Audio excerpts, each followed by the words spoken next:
Il-magażin satiriku Charlie Hebdo kellu jiċċensura lilu nnifsu biex jevita dak li ġara f'Pariġi.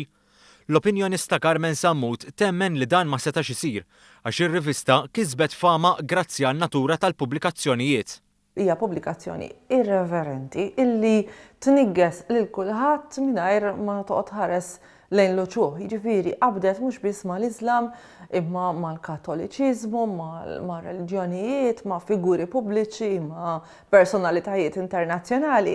Ikkummenta dwar il-fatt li ħafna Maltin urew solidarjetà mal-Franċiżi billi użaw il-kliem Je suis Charlie fuq il-midja soċjali. Minkejja din it-turija ta' solidarjetà, iż-żewġ pajjiżi iħarsu lejn iż-żuffjett ta' figuri pubbliċi b'lenti differenti. Kuntest tagħna għadu kuntest fejn il-figuri pubbliċi, politiċi, anka kantanti, nies fis-soċjetà ċivili kultant jieħdu għalihom għal dak meta tnigges u anke għal dak lider fil-cartoons. Jiġifieri ma nistgħux ngħidu li Malta hija eżatt bħal Franza. Carmen Sammut irrimarkat li karikaturi bħal ta' Charlie Hebdo jista' jkollhom impatt negattiv. Ukoll kultant daw il-cartoons jispiċċaw bħala għodda fidejn l-esponenti tal-far right li kien għalihom iridu jagħtu impressjoni ta' Ewropa li tkun ma tinkludix nies li għandhom reliġjonijiet bħalma huma l-Iżlam.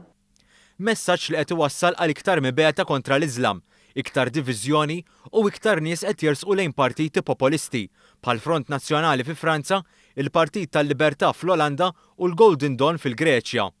Dan kollu flimkien mat-teddida tal-Istat Iżlamiku qed ixerret il-biża'. U din it-tip ta' biża' tista' twassal biex dawn il-komunitajiet Iżlamiċi li jinsibuhom jgħixu fil-kwiet f'pajjiżi fl-Ewropa jibdew rabu ċertu risentimenti u l-qudiem jista' jkollok li nkunu qegħdin nxettlu aktar attakki bħal dak li rajna din il-ġimgħa.